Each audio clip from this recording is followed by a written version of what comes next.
Hi, guys. So glad that many of you showed an interest in having a book study.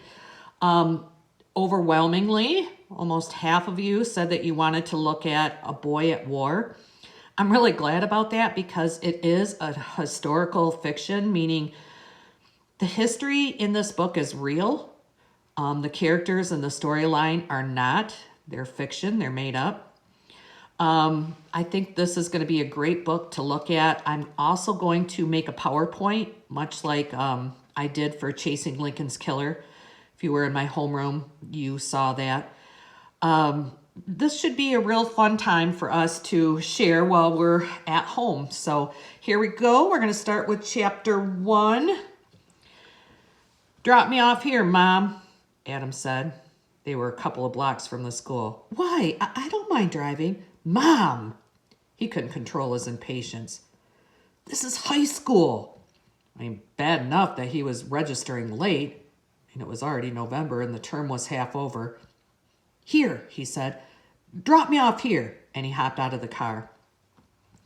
By the time he got everything straightened out in the office, his first period class had started.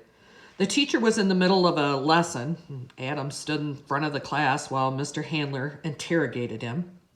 Where are you from, Adam? No place, Adam said. He was trying to be accurate, but it came out sounding sullen. No place? Well, I've never been to no place. Well, I'm military, he explained. And where's that? Pearl Harbor, Hickman Field, or is it Fort Knox? America, Adam said stiffly. The United States of America. He was sorry the minute he said it. It sounded so phony and super patriotic, as if he were going to snap his heels together and salute the American flag standing in the corner of the room. Ah, America, Mr. Handler said. He fixed Adam with a disapproving eye. We are all Americans here, he instructed.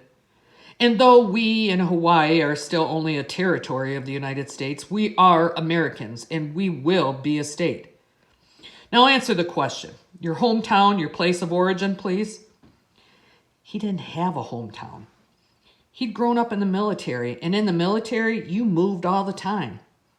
There was no one place. They'd lived all over. But no matter where they lived, it was always the same. Military. Whatever you thought was a military base, that was his hometown. But it was too complicated to explain. Easier to say, I'm from Adams City, Adams Center, New York. Which was not the truth, but not a lie either. His grandfather Pelko had a farm there, and they visited him sometimes. Well, just before they got their orders to Hawaii, they had been there. Adams Center. And your name is Adam? Are you pulling my leg? Mr. Handler said. Are you trying to be comical? No, sir. Adam had his eyes fixed on an empty seat in the back of the room. Mr. Handler went to the blackboard and pulled down a map of the United States.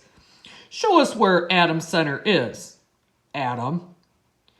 He couldn't find it on the map, or the next biggest town, Watertown, either. It's not there. None of this was making him look too bright. It's a tiny place, he explained, and pointed to Lake Ontario. It's next to that. A tiny place next to a great lake, the teacher said. How many Great Lakes are there, class? Who knows their names? Adam knew, but he was through answering questions. A boy with his head on the desk raised his hand. Davy, Mr. Handler said. The boy sat up. He had a thatch of thick black hair and a muzzy look like he had just woken up.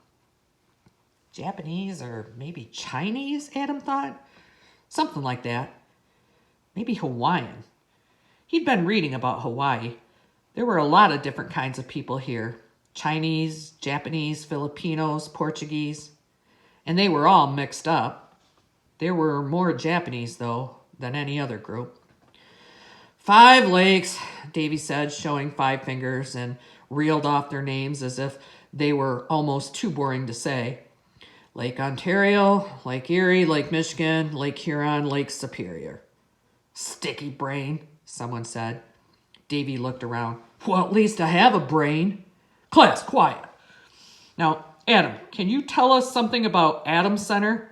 Adam was on his way to the back of the classroom. Yeah, it snows a lot, he said.